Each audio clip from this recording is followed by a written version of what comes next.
Hello, I'm Dr. Jennifer Baggerly. With Florida's annual hurricane season, I get lots of practice providing disaster mental health for children. I also provided intervention for children in Sri Lanka after the tsunami in 2005 and in Louisiana after Hurricane Katrina. Today, I'll share with you many evidence-informed interventions that you can use with children who experience disasters and crises such as school shootings, death of a family member, or any unusual event that overwhelms their ability to cope. Children are one of the most vulnerable populations during a disaster or other crisis. Simply, their neurophysiological, cognitive abilities, and coping strategies are not developed enough to handle an overwhelming, life-threatening event. Too few mental health and medical professionals are trained to respond specifically to children after a disaster or crisis. Yet you will be much better prepared to mitigate the devastating impact of disaster on children after viewing this program. You will learn the Big Five impact of disaster and crisis on children, guiding principles for responding to children, basic grounding and containment skills, initial individual interventions, and group interventions.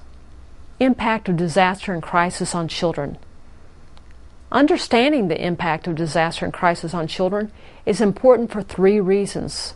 First, it will provide purposeful direction so your interventions will not be haphazard. Second, you will need to explain the impact of disaster on children to parents and teachers so they'll have developmentally appropriate expectations. Finally, you will need to explain the impact of a disaster to children so they won't be confused and worried about their symptoms. One way to conceptualize information about the impact of disaster on children is to organize responses or symptoms into the Big Five.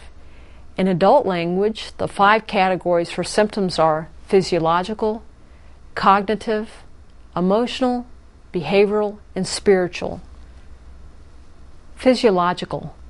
Here's a simple explanation of the neurophysiological impact of a disaster on a child. Usually, ordinary memories are stored in the left side of our brain. During a traumatic event, the brain turns on the fight or flight response. Hormones become higher to keep us alert for fight or flight or freeze. The parts of the brain that are responsible for speech and comprehension, Broca's and Wernicke's areas, shut down. Vivid images or pictures and feelings of the traumatic event get stuck on the right side of the brain. They keep coming up, intruding, trying to go to the left side of the brain where they are usually stored. However, the images are so scary that the person tries to get rid of them by being overly active, such as being hypervigilant or aggressive, or by avoiding them, such as seen in substance abuse or disassociation. It's important to learn new ways to decrease anxiety and process these memories by talking or playing them out so they can be stored in the left side of the brain.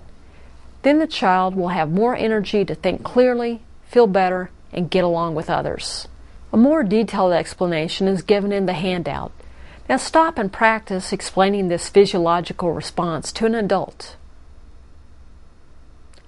I'll demonstrate how to explain this to a child now. Okay, I'm going to tell you what happens to your brain during something scary like a hurricane or a tornado or something like that. So I'm going to tell you what happens to your brain.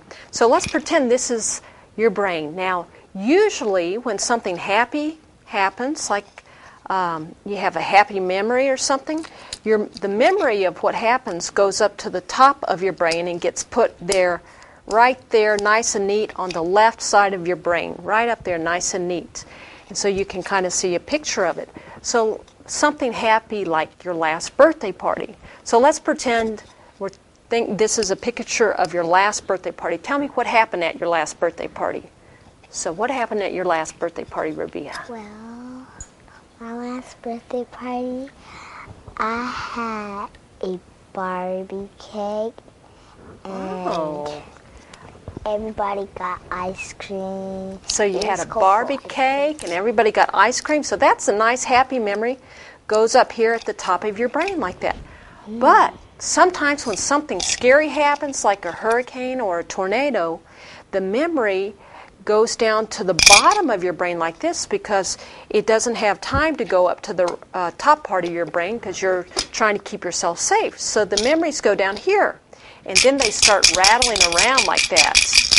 And these memories of the kind of the pictures that you see of the hurricane or the tornado, they're down here rattling around, and it makes it hard for you to read at school, or maybe you get distracted, or maybe you're trying to play with your friends, but you keep hearing that, so you get in fights. So it goes down to the bottom part of your brain. But you know what we can do to make the memories go from the bottom part? What? We can try to think about other stuff that makes you happy. Right. You think about other stuff that makes you happy, and you can talk and play about what happened so that these thoughts go right up here at the top, and they're not rattling around anymore. So you can play about what happened or talk about what happened with somebody that cares about you, and they can help you so that it doesn't bother you anymore. Cognitive. From what we learn about neurophysiology, we can see that disasters and crises impact children in the cognitive area. Children who experience traumatic events may have difficulty concentrating or making decisions. They may have memory problems, intrusive thoughts and images, difficulty establishing safety and trust, and skewed perceptions of morality. Emotional. The impact of disasters on children's emotions may include moodiness and inability to manage feelings, ongoing sadness or depression, intense anger, self-blame and guilt, embarrassment of not having basic needs met, inability to maintain intimacy and connections with others, and lower self-esteem. Behavioral. Behavioral changes as a result of a disaster or crisis may include loss of interest in school and play, social withdrawal, hypervigilance, hyperactivity, aggressiveness and fighting, regressive behaviors such as bedwetting and thumb-sucking, alcohol and drug abuse, poor hygiene, and sexual acting out. Spiritual. Spirituality is often overlooked, but can be impacted by disasters. Doubts about God or religious beliefs occur, loss of spiritual identity, apathy in religious practices or rituals, shattered worldviews such as seeing everyone and everything is bad. Stop and identify one response in each of the big 5 categories that you observed in yourself or a child during a recent crisis. How can we explain the big 5 impact of disaster to children? We need to use words, actions, and songs that children already know. In children's language, the big 5 will be simplified to 1. Brain, 2. Body, 3. Heart, 4. Hands, and 5. Knees. Brain will represent the neurophysiological and cognitive. Body represents the physical. Heart represents the emotional. Hands represent the behavioral. And knees represent the spiritual. I chose these words to explain the big 5 to children so we can put it to a familiar children's song of head, shoulders, knees, and toes. We'll just use the same tune but change the words and actions as follows. Okay, now we're going to learn 5 changes that sometimes happen in kids when something scary happens. And the 5 changes happen in your brain with the way you think, in your body with the way your stomach feels or your head feels, with your heart. Sometimes kids get worried or sad. With your hands, the things that you do, and then with your knees, spiritual things like praying or singing. And so our song goes like this. Brain, body, heart, hands and knees, hands and knees. Brain, body, heart, hands and knees, hands and knees. I can calm down, this is key. Brain, body, heart, hands and knees, hands and knees. You got it! We can give a simple explanation using the handout available with this DVD. The most important part in explaining the Big Five is to emphasize that these responses are normal. In other words, they happen a lot to a lot of people, and they're usually temporary. It only lasts a short time. I'll demonstrate this with the child. So now let me show you, I'll show you and your mom a paper right here so your mom can help you know some of the changes that happen to many kids after something scary in your brain. Sometimes kids can't think and they kind of get confused. In your body, sometimes kids have headaches or stomach aches. In your heart, sometimes kids feel sad or mad. In the things that you do, sometimes kids fight or they just play by themselves. And in your knees, this has to do with spiritual things, like sometimes people think that God is mad at them. But on this part of the paper, your mom can help you see that there are lots of things we can do to calm ourselves down.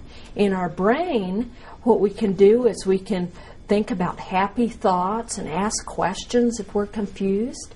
In our body, we can run and jump and sometimes relax our body by breathing deep. In our heart, the way that you feel, you can know that it's okay to cry if you need to, or you can laugh if you want to. In the things that you do, you can ask for help, or you can go outside and play, and you can sing.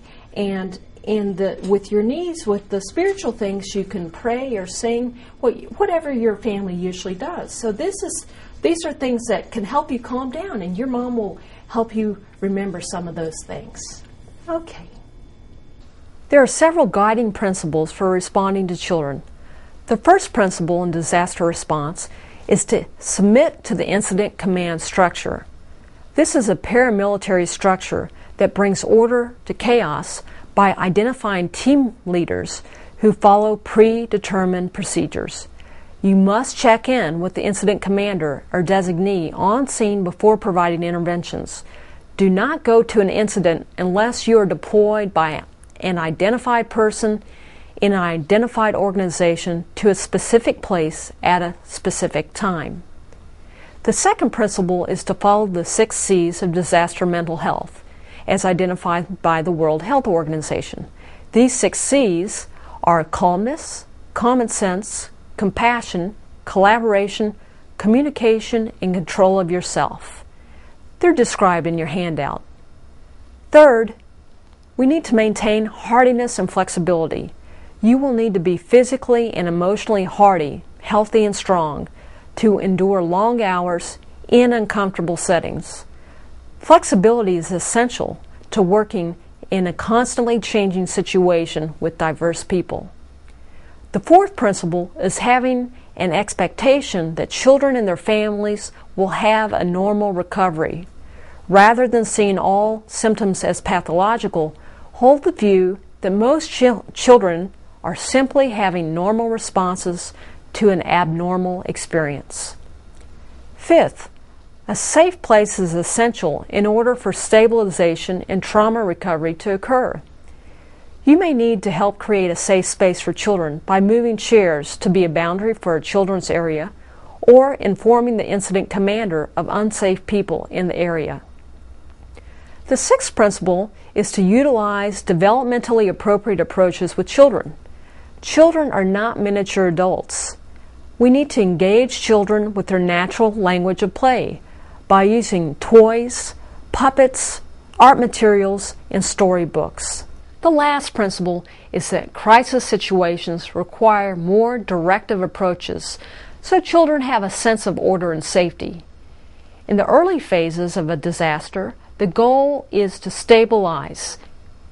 Stabilization requires directives in order to teach children coping skills and to keep them safe. Stop and discuss which guiding principle will be most difficult for you. Develop a plan to improve in this area. Basic grounding and containment skills. Stabilization of children during a disaster or crisis can be accomplished by implementing grounding and containment skills. These basic skills are derived from evidence-based practice of cognitive behavioral therapy. Teaching children these will help them increase their sense of safety by stabilizing their body, cognitions, behavior, emotions, and social relationships. Controlled breathing to decrease hyperarousal and avoidance is needed. The purpose of teaching children slow, deep breathing is to lower their heart rate, decrease hyperarousal and anxiety, and help them feel more relaxed. Teach children to breathe slowly and deeply from their diaphragms rather than from their chest. I'm going to teach you something you can do with your body to help your body relax. It's real important to breathe deeply. Breathe in and breathe out slowly. But I'm going to show you how you can do this real easy. Put your hands behind your head like this and breathe. Breathe out slow. And then if you move your arms like this, it's like you're a butterfly.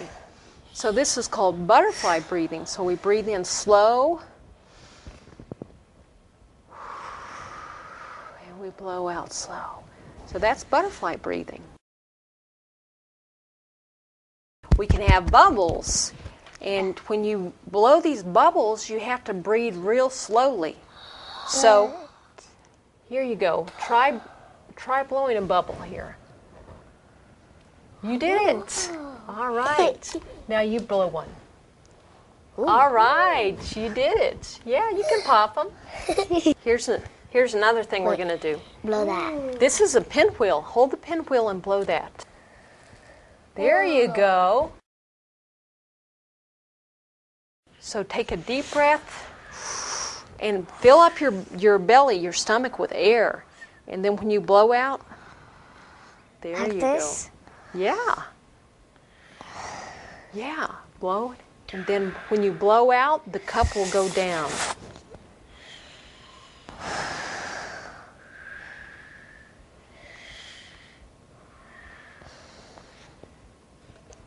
All right. You're learning to relax. You're learning to breathe deeply and relax. Body relaxation to decrease hyperarousal and avoidance. Body relaxation will also help children decrease hyperarousal and anxiety and increase their sense of self-control. A quick, fun way to relax the body is the butterfly hug, developed by eye movement desensitization and reprocessing therapists. The butterfly hug. So go like this. Yeah, like this, and you're going to go 1, 2, like that. So this is a butterfly hug. And so what you do is, see, here's your butterfly. Your butterfly's flying, and now it crosses your arms like this, lands on your shoulder, and goes pat, pat, pat. Progressive muscle tension and relaxation is also important for children. Tell them that we're going to learn to tense like a tin man and relax like a rag doll. Start from the top of your head and go down to your toes. What we're going to do is we're going to tense our arms like this. Tense them like a tin man. Now relax like a rag doll. Now tense your arms like this again. Tense like a tin man. Now relax like a rag doll. Now, it's okay. Now tense your rear here. Tense like a tin man. All stiff and straight. Now relax like a rag doll. Controlling thoughts to manage intrusive re-experiencing. Teaching children to control their thoughts will help children recover when they have intrusive memories. Remember, the goal during disaster and crisis response is stabilization. If a child goes to counseling at a later date, then the therapist will help the child process memories in a different way. However, for disaster response, our goal is stabilization. We're going to make a stop sign, and sometimes when you have thoughts that you don't like sometimes kids will think about or remember something scary. So what you can do is make a stop sign and say, stop. Okay, now tell me about your scary thought. Well, my scary dream was about whenever I was walking around a trail and then there was a pond next to me and it had alligators in it and I accidentally put my foot in there and then I fell inside there. Oh, so you fell in the pond with the alligators. That's scary. So when you have that thought, think of this stop sign and say, stop. Okay, say stop. Stop!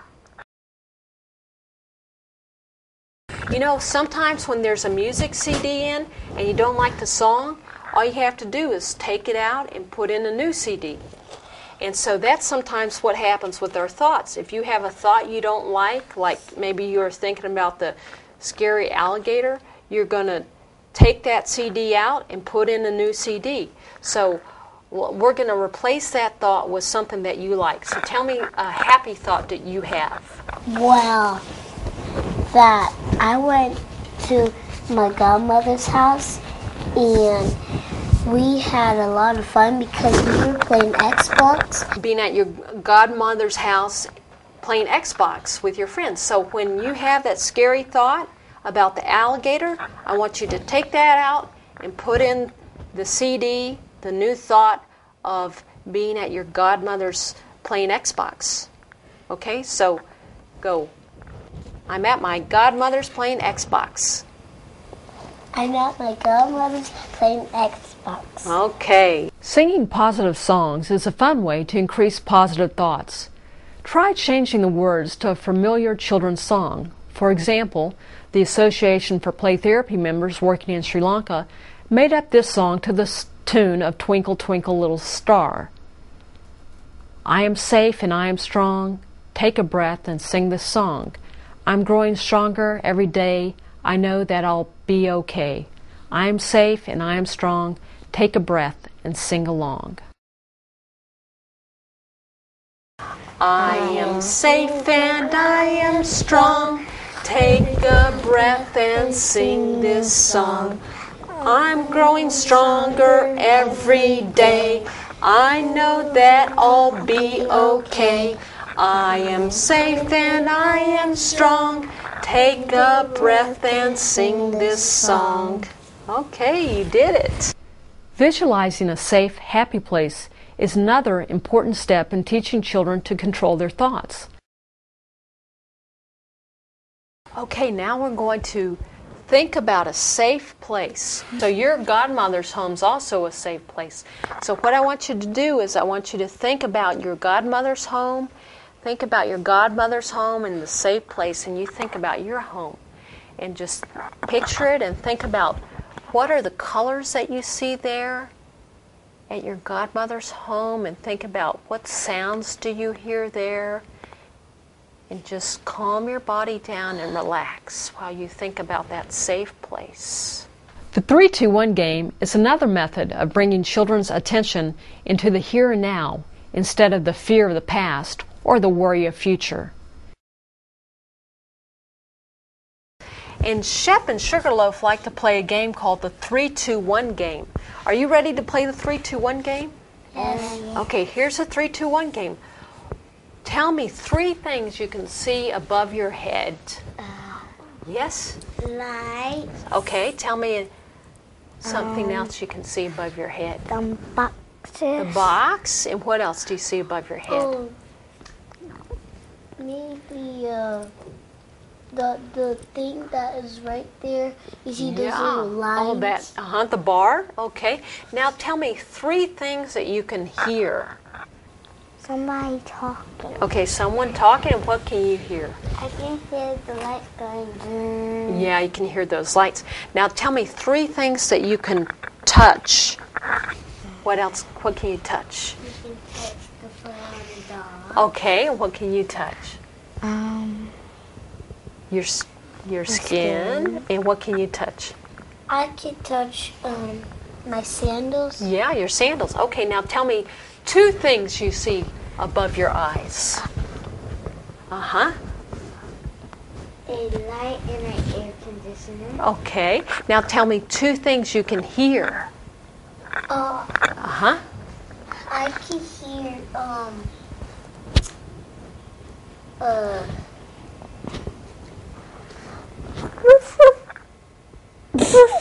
a dog. Mm-hmm. Okay. I can hear somebody talking, and I hear the sound that the lights are making. The bus. Now tell me 2 things you can touch. Uh-huh. You can touch your hair and your clothes. Okay. And what else can you touch? You could touch your feet if you're wearing sandals. Yeah. Of course. Now tell me 1 thing you can see above your eyes. Uh-huh. Numbers. Numbers, okay. Tell me 1 thing else you can hear. Uh-huh. This dog. Okay, and 1 thing you can touch. I could touch the wall. Okay, all right, good. That was the 3, 2, 1 game. Containment to manage intrusive re-experiencing. Containment skills provide further methods for managing intrusive re-experiencing. Many children will spontaneously draw a scary picture of the event. Help them contain this image by doing the following. Before I came, you were drawing a picture of the tornado, and you were drawing a picture Of a tornado.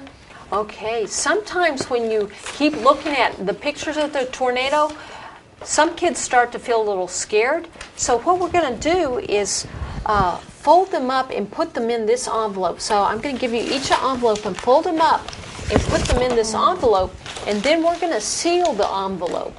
Where would you like to put your envelope? Maybe in the corner over there. Okay, all right. Making a Play-Doh worry object to keep or take away worries is another fun activity. Okay, now we have some Play-Doh, and what we're going to do is make a Play-Doh worry object.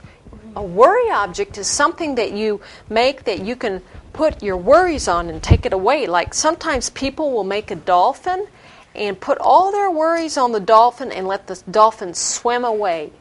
Or sometimes people will make a ball and then they put their worries on the ball, things they're worried about, like that the hurricane's going to come back or that they're not going to be able to see their friends soon.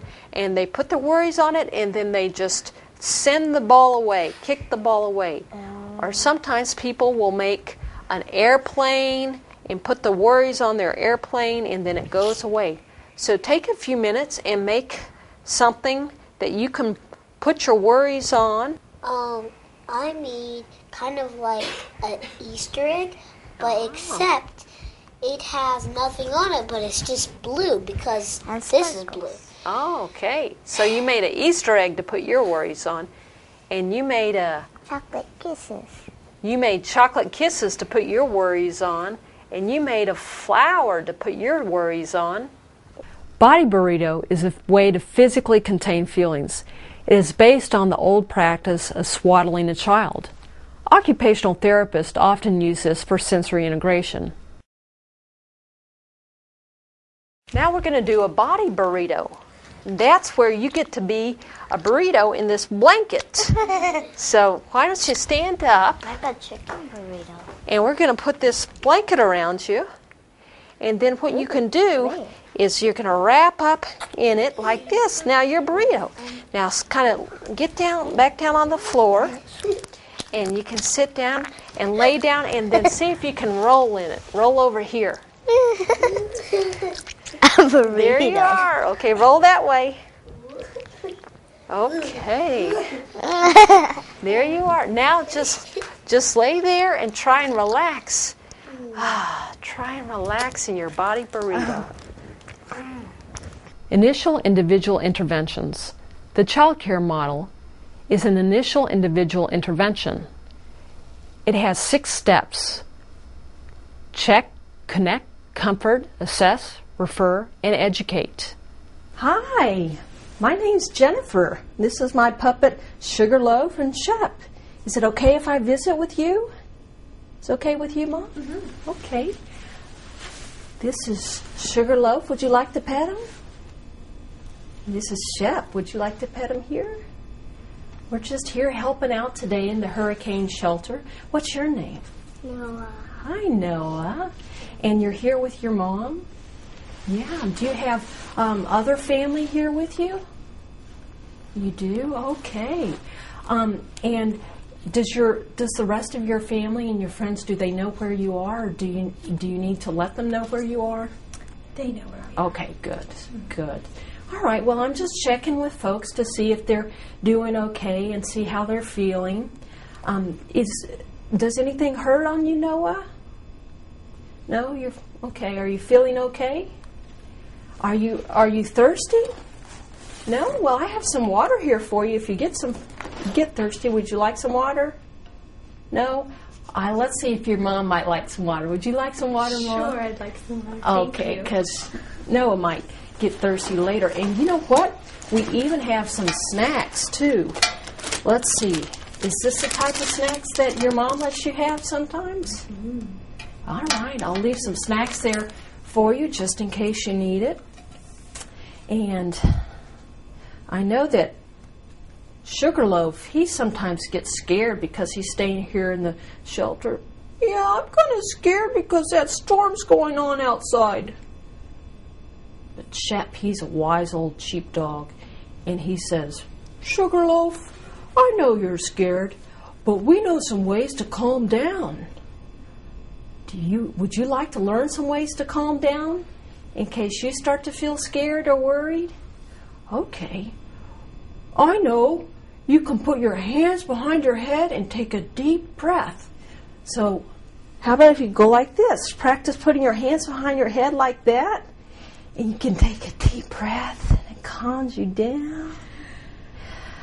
Yeah, I hear you taking deep breaths. That looks like that helps you. And I know another thing, too. Sometimes kids like blowing bubbles, and I have some bubbles right here. Have you ever blown bubbles before? Yeah? Okay. Why don't I get you this, and we'll see if you would like to. You want to try blowing bubble there? All right. Yeah, that one you blew real fast, and sometimes it works a little bit better if you blow slow. There, you did it. Look at that. Yeah, so I'm going to leave these bubbles with you so you can play with them. And if you start to feel upset, you can blow bubbles, and that can help you calm down. And I know another thing that helps kids calm down, too. It's called Tense Like a Tin Man and Relax Like a Rag Doll. Have you ever heard of that Wizard of Oz show? No, on the Wizard of Oz, there's this Tin Man that's really stiff like this. So stiff up your arms like this. Go real, yeah, I see your muscles. Now relax like a rag doll. Yeah, sometimes that helps your muscles relax. And so that's something your mom can also help you do. And I know that Sugarloaf, sometimes he worries. I'm worried that maybe that storm started because I had a bad dream. No, Sugarloaf. The storm didn't start because you had a bad dream. It started because... Why do you think the storm started? Why do you think? Okay, Chef's going to tell you. It started because wind started going over the warm water, and the system of wind started the hurricane. So it started, and the weathermen told us that the hurricane's going to be passing in about a day. So we know that old Sugarloaf didn't start it or anything. Yeah. I know something else to help kids calm down. It's the 3-2-1 game. Would you like to play the 3-2-1 game? Okay, this is how we'll do it, and your mom can help you too. We look for 3 things above our eye level. So tell me 3 things you can see above your head. 3 things. You're looking. Numbers. Numbers, yeah. Okay, and Mom, what else do you see above your head? I see lights. Okay, lights. And one other thing. What else do y'all see? I see,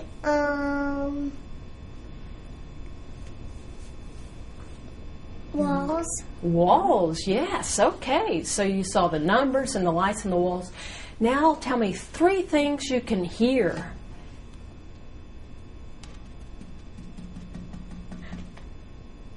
You hear that? The dog. The dog? Shep. Shit. How about That was Sugarloaf. that's Sugarloaf, yeah. And I bet you heard your mom laughing there too. Yeah. Now tell me 3 things you can touch. 3 things you can touch. My mommy. Your mommy. And what else?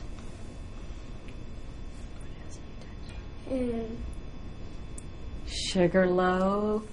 And how about this? And Shep. Yeah. And so that's how you play the 3-2-1 game. Then you look for 2 other things above your head and 2 other things that you can hear and 2 other things that you can touch and then 1 other thing above your head and 1 other thing that you hear and then 1 other thing you can touch. So you and your mom can play that game too if you would like. And it helps us calm down and it helps us just think about the safe place that we're in right now. Yeah. And, you know, sometimes kids get worried about being here. And I was wondering how you're feeling. Are you worried or not worried? Are you this much worried or this much worried or this much worried? This much worried. That much worried? Yeah, a lot of kids feel that much worried when they're here.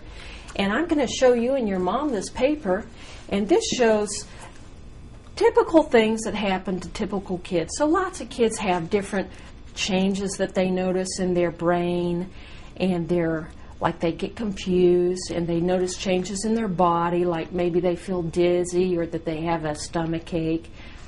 Sometimes kids notice changes in their feelings, like they feel worried, or the things they do, like they might start fighting or just sitting alone, or even with spiritual things, like what they think that maybe God is mad at them. So those are 5 areas that a lot of kids notice changes, and your mom can help you notice on that. And then, but these are 5 things we can do, like on this, you can ask for help or you can ask questions. So do you have any questions you would like to ask right now? No? Okay. If you think of some questions, you can ask your mom or me or maybe that police officer over there too. He can help you. And in your body, you can feel better by drinking water, like the water I gave your mom, or running and jumping and playing. And with your feelings, it's okay to cry if you need to. It's okay to even laugh. And with your hands, that's the things that you do. You can relax like I showed you, and you can read a book or play with toys. And then with the spiritual things, you can pray or sing. Is that something that your family sometimes does? Yeah.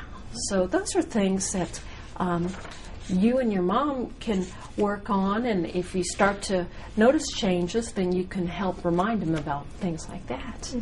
And I also have a handout for parents, and it has some referral information on the back of where to get help from different agencies, like some of the organizations, relief organizations and government agencies, as well as some information on kids. Yeah. So it looks like you want to get back to your coloring there. Now I see that you drew something here. Tell me about your picture.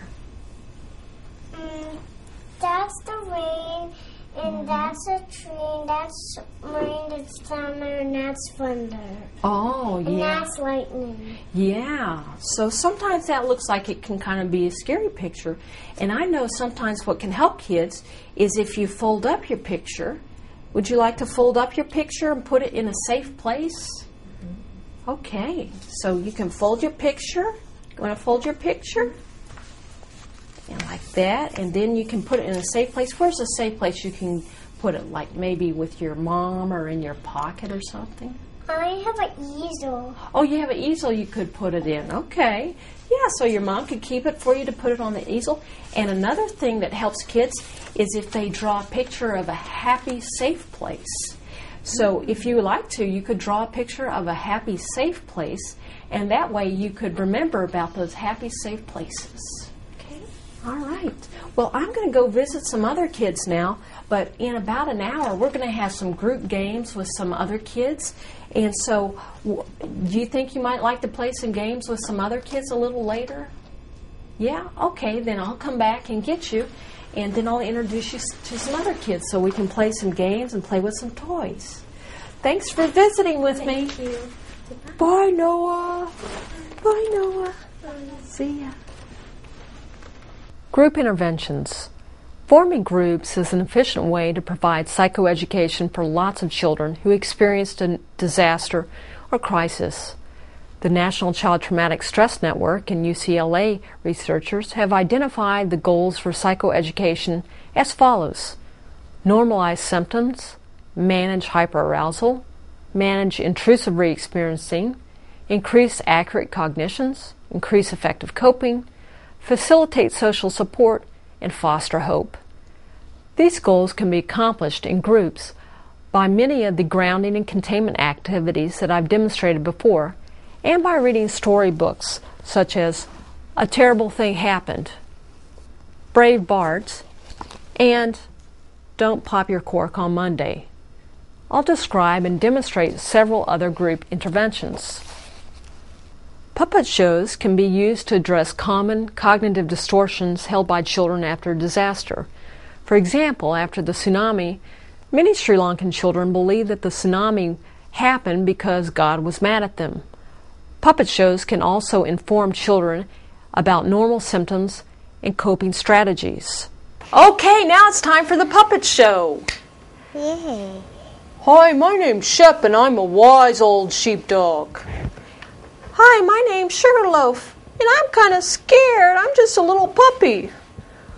Well, Sugarloaf, what are you kind of scared about?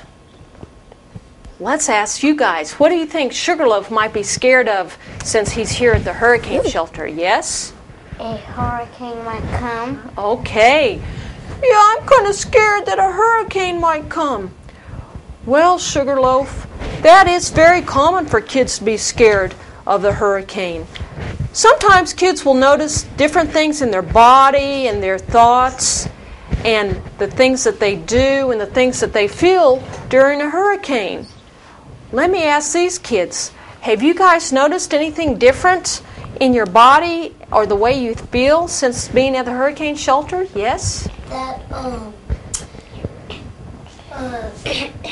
like, I'm kind of nervous because when I first came, like right out there, you were over there, and I was kind of shy because I didn't even know you. Yeah, because there are a lot of new people here at the hurricane shelter, and so you were kind of nervous being with a lot of new people. So sometimes kids will feel nervous, and sometimes kids might notice that they get a stomach ache or maybe they get a headache, and some kids run around, and some kids get really scared and just sit by themselves. Yes? I've had a headache before 3 times. 3 times, so you've already had that. What can we do when we feel like that? Well, it's very important to relax and calm yourself down. But sometimes I'm afraid it might happen again because I think I had a bad thought and that's what caused the hurricane. Oh, Sugarloaf, bad thoughts don't cause a hurricane. Hurricanes get caused by the cold air going over the warm water.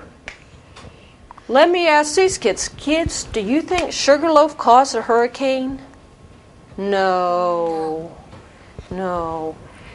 But you can calm yourself down. Let me ask these kids. Kids, what do you know to help yourself calm down? Yes? You just have to breathe in and then very slowly breathe out. Or if you have cups, you can put them on your belly and then lay on your bed, and then you could like see if everything is fine. So you know how to do deep breathing. Okay, and what else do you know to calm yourself down? You can do like this. Yeah, the butterfly breathing. Yeah. And Sugarloaf, you can also play with your friends. That's really important. And there are other things you can do. Some families will pray or sing, and sometimes kids find it's helpful to write things down or to draw pictures of safe, happy places. Yeah, I think all that's going to help me feel better. So kids, do you know it's important to help each other feel better? Yes. Yes, it is important to help each other feel better. So now let's go have some games and help each other feel better. Yay! Yay! Delightful Detective is a game where children look for evidence that people are safe now and that they'll be okay after the disaster. Children can interview people and collect evidence or point to evidence. Let's play Delightful Detective. And with the Delightful Detective, you know what a detective does? What? Figure out crime. Yes, that's exactly what we're going to do. Is we're going to figure out clues. So this is what I want you to do. Let's figure out clues that we know that we're safe. So tell me one clue you know that we're safe right now. If a hurricane comes, we can come here, and if it comes here, we can go somewhere else that's safe. Yeah, so how will you know it's a safe place to be? Because this is a hurricane center. Yeah, it's a hurricane center. And see these walls that are nice and strong, and see that ceiling? Those are our clues that it's a safe place. And plus, remember, the people who run this place are from the Red Cross, and there's some police here, and we know that it's going to be a safe place for us. Garbage or treasure? For this game, you'll make cards with wasteful and valuable thoughts and actions, as well as true and untrue reasons that the disaster happened. Have the children sort through them as garbage or treasure. All right, now we're going to play Garbage or Treasure. And this is where garbage is stuff that's not true, treasure is stuff that's true. So I'm going to read you something, and you tell me, is it garbage or is it treasure? And here's the first one. The hurricane was my fault. Is that garbage or treasure? Yes? Garbage. Okay, that's garbage. Now here's another one. The hurricane was caused by cold winds over warm water. Yes? Treasure. Yeah, treasure. Okay. And here's another one. If I just stay all alone and don't play with anybody, I'll feel better. You think that's garbage or treasure? Yes? Garbage. Garbage. Here's another one. I can play with and talk with others to feel better. Yes? Treasure. Treasure. Okay. Radio talk show.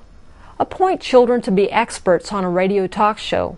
Pretend to call in with common questions children may have about the disaster, symptoms, and coping, and ask the experts, the children, to give answers to these questions. Now let's play radio talk show. This is how it goes, is that radio talk show is where we have a microphone and we're going to pretend we're on the radio, and people are going to call up and they want to talk to experts like you who have been in a hurricane shelter and know how to calm themselves down. So you get to hold this microphone. Here comes the first call. Hello? I would like to know what caused the hurricane. Cold air and warm water. Okay. Now pass the microphone to the next expert. Hello? I'm really scared. Do you know anything I can do to calm down? Well, you can put your hands in the back of your head and breathe in slowly and breathe out slowly. Okay. Now pass it to the next expert. Hello. I'm wondering if I'll ever be able to go back to my house. I just don't know what's going to happen. What should I do? Well, if you just want to be safe because of the tornado or hurricane, you could just go in your friend's house or maybe in Ohio because it has no hurricane there. Okay. Shield of faith or heart blanket. Draw a cross or X on a sheet of paper or a white paper plate. Ask children to identify 4 coping strategies that they can use to feel better, and draw these into each sections. Make 2 holes at the top and thread a string through it. Put it around the child's neck so it hangs over the heart. We're going to make a shield of faith or a heart blanket. So I gave each of you one of these, and in each of the 4 areas, I want you to draw one thing you can do to help yourself feel better when you get worried. Like this person drew hugging their mom, playing soccer, praying, and eating cookies. So draw something in each one, and then we're going to put it over our heads like this. Here's another short girl. Symptom and coping charades. Ask children to act out a normal symptom children may have after a disaster. The child who guesses correctly acts out a helpful coping strategy to manage this symptom. Now we're going to play charades, and this is called symptom charade, where sometimes kids notice changes in their body and in their way that they feel and their thoughts after something scary happens. So this is what we do. Charades is where you act out something and the other people have to guess what it is. So I'm going to act out something. Okay, ready? Guess what it is, yeah? Sad. Yeah, sad, and what else? Crying. Crying, okay. That's something that happens to many kids when they're scared. Now somebody else act out something. Now you act out something for us. Hungry. Okay. What might it be? Stomachache. Stomachache, okay. All right, now you act out something for us that happens to many kids after something scary happens. Yes? Grumpy. Is it grumpy? Okay, good. Role plays. Ask children to role play how to ask for help from parents, other children, and trusted adults. Now what we're going to do is we're going to learn how to ask for help. Okay? Because sometimes kids don't know how to ask for help. Sometimes this is what kids do. I can't do it. Come help me right now. Now, do you think people want to help them after that? What do you think? No. Okay, so show me how you could ask for help in a way that would have other people want to help you. Yes? Can you please help me? Yes, okay. Now you show me how you could ask for help in a way that would have people help you. Well, excuse me.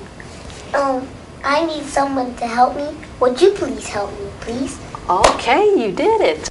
Paper doll support chain or coping necklace. Create a paper doll support chain in which linked images of dolls are labeled with names of people who can provide support. Or create a coping necklace in which pieces of paper are labeled with helpful coping strategies. Then place it around the child's neck.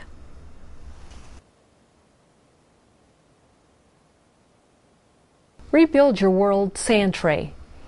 If sand is available, place sand in a box or use rocks or wood to create a boundary around sand in the ground. Ask children to find things from nature such as rocks, sticks, leaves that they can use to rebuild their world.